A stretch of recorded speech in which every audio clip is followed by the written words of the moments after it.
Hello, my name is Mark Baines, and this is Training Made Fun's presentation on bioenergetics and energy systems. Energy systems and bioenergetics. When the muscle is attempting to contract, or in order for the muscle to contract, that muscle must have ATP. It must have ATP, and it must be able to utilize the energy from the transfer of ATP with the breaking off the inorganic phosphate and ADP, and that transfer then creates energy or the opportunity for muscular contraction. Without that, there is no muscular contraction. Now, ATP doesn't last a real long time, so there needs to be more than one energy source to be able to replenish ATP to be able to continue to produce energy for more than a few seconds. With that said, ATP itself, adenosine triphosphate, is the primary source of energy. It is an anaerobic pathway, meaning it is without oxygen. ATP does not utilize, or I should say an ATP energy system during those first few seconds, where ATP is the primary energy usage. It's only for a few seconds, and there is not sufficient time for cells to be able to utilize oxygen. Since it only lasts for a few seconds, it's going to take much longer if oxygen is going to be part of the cellular process for converting food into usable energy. That said, creatine phosphate kicks in somewhere in as little as, some sources say, as little as 2 seconds is the primary energy system, and as much as 5 seconds or so before it becomes the primary energy system. If it weren't for creatine phosphate and the other energy systems beyond ATP, what would happen would be after a couple seconds you'd pause and apparently need to take a break doing anything for a couple, 2, 3, 4, 5 minutes before you could do anything again. So clearly the body is smart enough or capable enough to be able to give you energy for longer periods than that by utilizing different energy systems. When creatine phosphate kicks in, it becomes the primary energy system for somewhere in that 2 to 5 seconds time frame. Some texts and some resources will say as little as 10 seconds before it's mostly used up to the point where another energy system needs it to kick in. But honestly, it could be as long as 20, 30 seconds where creatine phosphate remains the primary energy system. In which case, at that point, glycolysis then kicks in as the next level of energy systems, followed by the final pathway, which is aerobic. And when glycolysis starts to wane significantly and becomes the lesser of the energy systems to aerobic oxidation, that could occur as little as 2 minutes and perhaps closer to more like 3 minutes as far as overall output goes and time duration goes for cellular work for muscular contraction. Okay. With that said, pretty good graphic representation here. It's not exact. None of this is exact within a second or two, or probably within a few seconds. Within a few seconds for ATP, but the other energy systems certainly have some give and take with not being perfectly exact for every individual. That said, ATP in this particular example shows it as 2 seconds being whereby it begins to wane significantly. And you can see in this chart, see the percent maximum rate of energy production from standpoint of cellular production. And we want to make sure you understand something, that the primary goal of exercise is force output, or the benefit of performance from that exercise, not really to just exercise. If you exercise really at a really high rate and you're not very fast, or you don't produce much force, that's not going to be, especially in athletic circles, the goal of the exercise. If we can maximize benefit by not necessarily pushing as hard, that's what we want to do. The goal is not just to push and see a heart rate rise and see someone working hard if the performance is not high. The primary goal is now and always will be the performance. Everything else gives us indications as to what is going on, why someone is performing well or not performing well is probably more applicable as to helping us to program more efficiently over time. That said, probably a very good example from a general idea of what it's like if you were to provide maximal output from the get-go. Right off the bat, you're going to be utilizing maximum output and you started jumping up and down. If you start jumping up and down as high as you possibly could, within a couple seconds to a few seconds, no matter what you do, no matter what your highest vertical leap is, whether it be 20 inches, 30 inches, 40 inches, or above, you're going to see a drop-off in performance, whether you want it or not. Somewhere in that 2 to 5-ish seconds, you're going to see a little bit of a drop-off, up to probably 5–10% plus in that time frame, no matter how hard you try. And then creatine phosphate kicks in when ATP wanes, and it becomes the primary energy system, and it cannot give you 100% ATP. It can only give you 90–95% ATP, which is why you can't keep producing energy or keep producing force output at the same rate you were a moment ago. So now that'll give you that output for up to 30 seconds, potentially. Some sources would say as little as 10 seconds. And you'll see another drop off of probably another 5–10+%, somewhere in that time frame. And you're going to see a drop off there when you run somewhere around, as this shows, is 10 seconds. Could be 30 seconds, where glycolysis then kicks in. And glycolysis then becomes the primary energy system, in which case you're probably getting at maximum, you're getting somewhere in that 80-85+% output capability. As you close in on a minute of output, you're probably getting closer to, if you're lucky, 75-80% of your total force max output. And then it's going to wane from there, somewhere around that 2 minute, maybe as much as 3 minutes. Aerobic oxidation becomes the primary energy system. Each time, as you keep jumping as high as you possibly can, you're going to lose performance no matter what you do, because your cells that are producing work for the muscle fibers that are performing the work are going to, no matter what happens, they're going to have to reduce their force output capability because they just can't keep producing energy, enough ATP, to support that muscular contraction at the same level it was moments before, and you're going to keep seeing that drop off. Okay, that's a good general synopsis, at least anyway, of how it generally works. So starting with our primary energy system for the first few seconds of muscle fiber activation, again, it's anaerobic, without oxygen. It's not a matter of breathing, it's a matter of at the cellular level for the muscle fibers. Those muscle fibers are working anaerobically, okay, for energy source. The primary fuel source is creatine phosphate, and then that said, as we mentioned, 1 to 5 seconds for ATP. This shows 15 seconds. Again, I'd like to put asterisks everywhere, but I don't want to confuse you too much. The reality is it's 10, 15 seconds, as much as 30 seconds for creatine phosphate. Okay, it's involved though. There's no question that adenosine triphosphate creatine phosphate is still a significant player for up to 45 seconds. It's just not the primary after that first 10 to 30 seconds or so. The intensity is absolutely very high, somewhere in that 90 to 100% output rate. As long as adenosine triphosphate is the primary player those first few seconds, you're going to get near 95+% maximal output you can get out of your muscle fibers at this moment, right? A lot of other factors go into whether or not you can actually fully activate all the fibers you need, which is a nervous system issue, or whether or not you can actually you're not fatigued enough or fatigued so much that you can get the proper hormonal response. There's a lot more that goes into it, but this is generally what's happening from a standpoint of energy output, okay? Recovery period.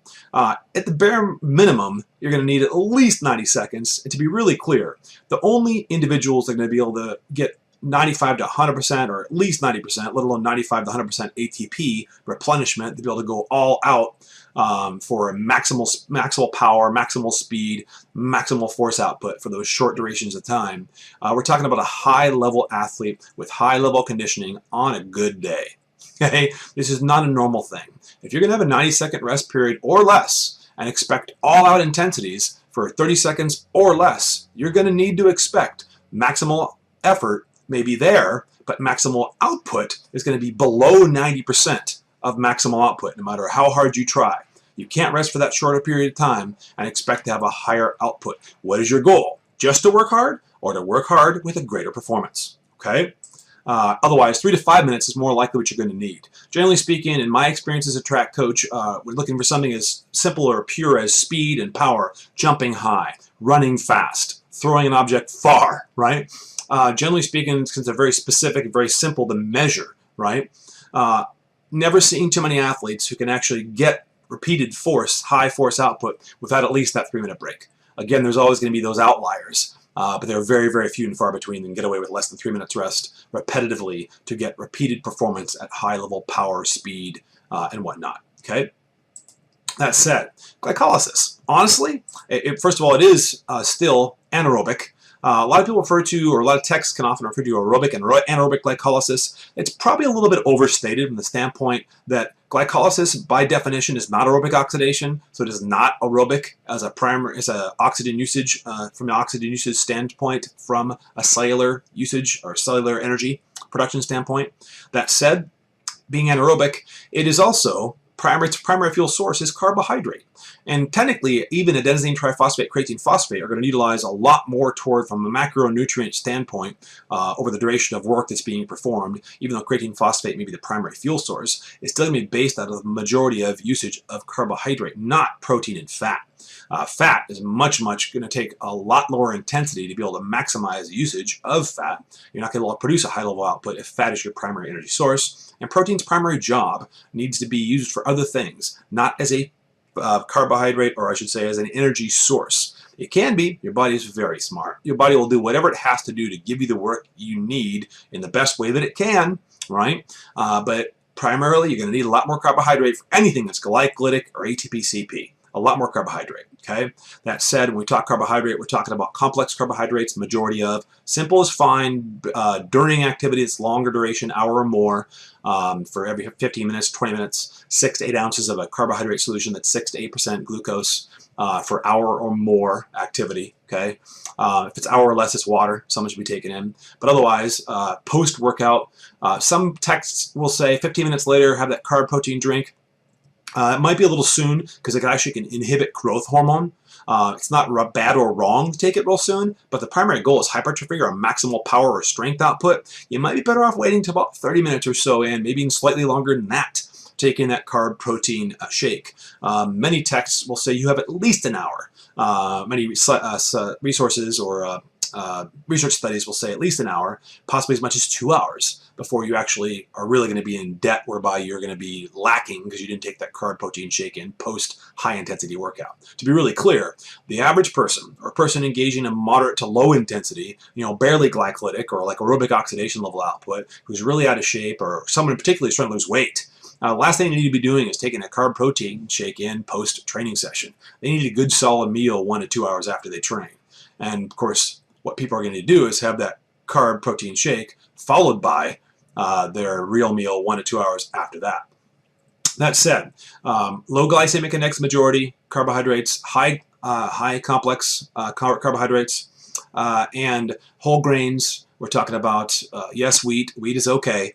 Gluten's not the end of all things. If someone has a gluten intolerance, they have had a blood test to prove this, or gluten sensitivity, and they've had a blood test to prove this, they should worry about gluten. Otherwise, they shouldn't. Okay, the research is pretty strong in this regard. That said, anything that's more colorful from a carbohydrate standpoint, that's a whole food, and it doesn't mean you don't cook it, you have to eat it raw. Matter of fact, a lot of carbohydrates, not eating them raw, can actually inhibit absorption and utilization. Some foods, like broccoli and other foods, if you don't cook them, you actually don't maximize the usage of all the nutrients there. That's an interesting side note, right? But that said, carbohydrate is your primary fuel source, and fiber is a big component of that particular fuel source, which is also helpful for metabolism and the digestion of foods. Some very important processes that are important with the usage of carbohydrate. Primary source of glycolysis shows here is 15 seconds. Again, it could be as little as 10 seconds where glycolysis kicks in as the primary energy system. More than likely 30 seconds-ish, up to about 2 or 3 minutes. Okay, we should have caveats for the time frame ranges, not exactness. These are pretty good ranges, but they're not exact. Okay, involved for up to 9 minutes though. It's involved quite a bit with about 9 minutes, which is often why for true tests of aerobic capacity, for aerobic oxidative capabilities, we often want to have tests for VO2 max and whatnot that are 10 minutes to 12 minutes or 10 minutes to 20 minutes. We often say 10 to 12 minutes for the athletes, 10 to 20 for the average person. Okay, because about the past 12 minutes, if you're talking top-level athlete, you can see a slight drop-off and get an inaccurate number for someone's aerobic capacity. A lot of people often talk about trying to train aerobic capacity and VO2 max. Our texts often refer to that you can do high-level intensity intervals to improve VO2 max. It's just simple. If you're going to maximize VO2 max, if that's really what the goal is, you need to engage in activities that are 10 minutes and longer. Whether that's fast, slow, okay, but you're going to need to be engaged in activity that's 10 minutes or longer. You can't have a lot of stopping and starting, or you're not going to maximize that. You may maximize the capability of performing at or near anaerobic threshold, but you're not necessarily going to maximize VO2 max. We're going to be clear about those differentiations. We're talking a high to moderate intensity. Honestly, could be as little as 70% intensity, maybe 70-75% intensity, to about 90% intensity, give or take, okay? Recovery period is 30 to 90 seconds. Why 30 to 90 seconds? Well, you could recover, for some athletes and some well-conditioned individuals, can recover up to 70% of ATP in 30 seconds. And that's why 30 seconds is the common rest period you hear. But the whole thing is, if you're wanting more than 70% output, you've got to rest for more than 30 seconds. If you're expecting to have a higher ratio of performance, you're going to have to see a much bigger change there. It's very common in some sports that just because people think they're going for only a few seconds, if you only rest period for 30 seconds, they can still perform at 90% or more output. You can't. You cannot. You're looking at 70-75% output, give or take. Okay. That said, you often see that like for a wide receiver in football. If you repetitively had the guy run downfield every play, you ran downfield basically 30-40 yards for a few seconds, then said give him a 30-second break, he would be gassed pretty fast. He's not going to go for many plays this game today, right? That's why you're not going to see too many plays of run in a row where a receiver they're either going to step out or they're going to run a different route the next time around or have a different play set up so that the receiver has a little more time to respond rather than just the brief time for the huddle and move back into the next play, right? That said, the lactate threshold, and it should be stated at 90 seconds again, just like we talked about ATP, CP. Some high-level athletes can get near that 90% plus ATP in as little as 90 seconds. And that's why we say at the very, very most 90 seconds for glycolysis. We'll also find that for maximization of high-intensity interval training performance, if they cannot recover and see the heart rate drop down below in those high-intensity intervals, and when we talk high-intensity intervals, we're not talking about weightlifting. Too many people try to do complex activities when they're performing high-intensity intervals. We need to be talking about specific things like simply running, sprinting, or if it's a swimmer, then it's swimming. If it's a cyclist, it is cycling, as opposed to trying to do complex activities like lifting weights. Save that for hypertrophy. Save that for strength. Save it for circuit training for strength endurance in general. But if the goal is to actually really tax the high-intensity interval concept, it needs to be something pure like running, or like cycling, or like swimming to get the maximization and the benefit from it. And that's where the research really comes to actually understand what's going on there, okay? And that said, that 90-second break should see 120 beats a minute or less heart rate, generally speaking. How do we really know if they're really getting enough rest? Well, they should be able to perform the next set as well or better than the one before. If they cannot, we either are not resting long enough or asking too much for intensity during the set. If we continue to push, and you continue to see lower performance, all that we're doing is practicing having worse performance. And I'm pretty sure that is not the goal. Lactate threshold, that burning sensation you feel, that is not lactic acid development. That is the onset of blood lactate accumulation. Significant production or development of lactate within the muscle and within the blood. And the body is also trying to replenish ATP. The body is also trying to remove excess hydrogen ions, which inhibits muscular contraction, and such that you get that burning sensation. The muscles basically tell you to stop. What do? We're told to push through it. No, stop.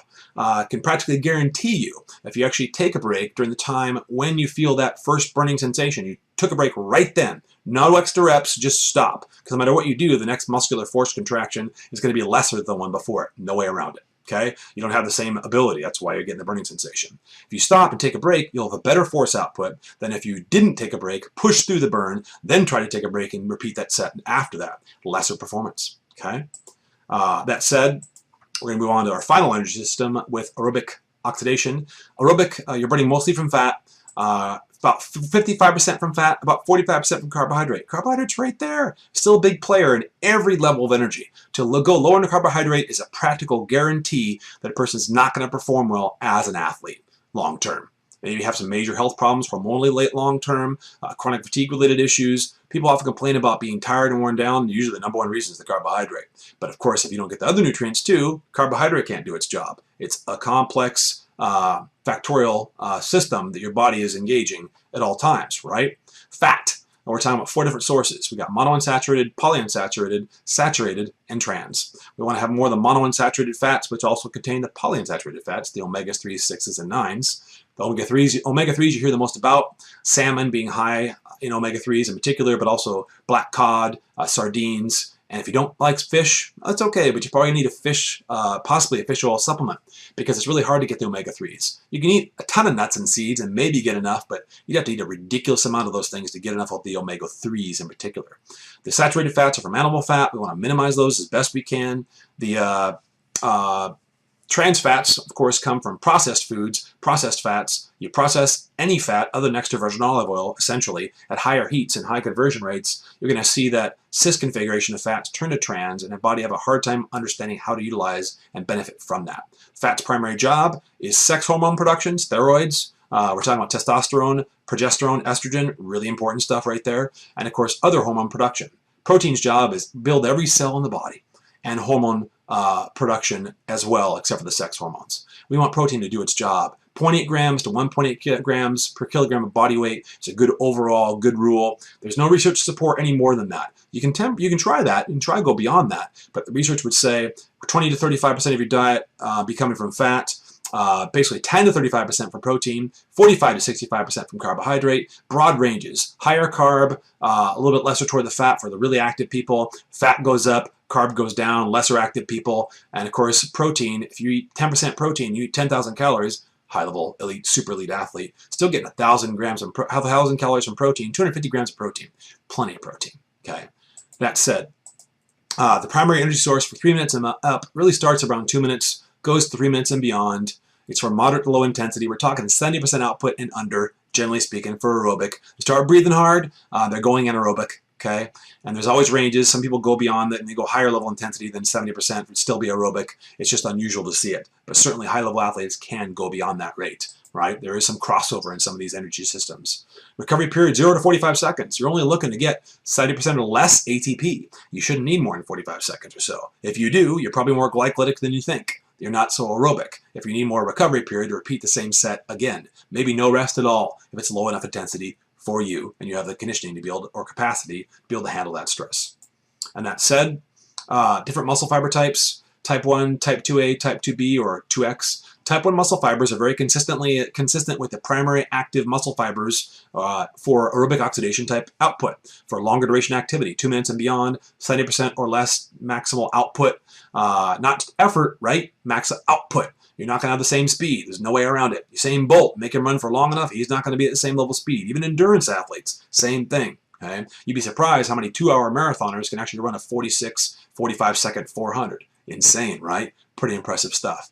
Type 2A fibers, we're talking about someone for hypertrophy using more type 2A fibers, high intensity intervals, type 2A fibers, some strength endurance. It's glycolytic. It starts around somewhere around that 30 seconds-ish work period, goes to about 2 or 3 minutes. If you're working for hypertrophy, probably want about 45, 75-second work period and about a 60 to 90-second rest period. If your goal is strength endurance, well, then we're talking about you're working about minute to 2 minutes, somewhere in there, still glycolytic, and your rest period's 30 to 45 seconds-ish, not more than 60 for sure, okay?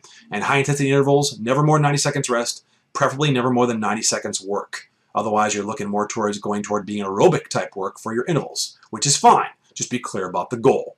And of course, type 2B or type 2X, we're talking about power output, agility, speed, quickness, explosive output of any kind, and maximal strength. The ATP is going to last again for a few seconds. Creatine phosphate up to maybe as many as 30 seconds. But the maximum output anaerobic power, we're talking 10 seconds or less. Type 2X fibers being the predominant muscle fiber during that energy system.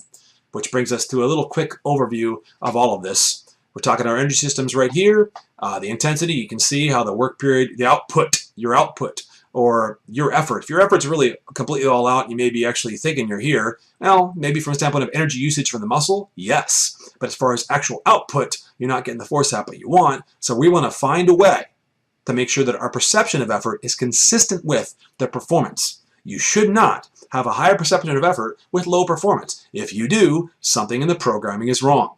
Okay? Something is wrong. The recovery's not there, work periods aren't correct, not enough hydration, not enough rest. Most cases, though, it's real simple. You need to work around the fact that as a coach or an athlete, or as an athletic coach, or as a personal trainer, or anyone revolved around working with the athlete or the individuals, if you're finding the person's not performing well, you can talk all you want about how they should be eating better and drinking better. It's your job right now to get the most out of the performance. So back off, give them more rest, or call it a day, but don't expect to keep pushing them and say, well, I'm going to teach them. You're going to teach them that they're going to get worse performance. So let's be clear about that.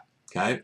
That said, our work periods are here for very short for ATP, CP, for the maximal output, long duration work, type 2X, and so on. There you have a nice little synopsis of a general idea of how it all works. Again, there'll be some crossover between these levels with different athletes being able to have some capabilities that may be a little bit beyond this, but we're not talking about too many people that actually can do that. There's a good overview of it, and hopefully gives you a lot of information to be able to help you design better, more solid, more science-driven programs.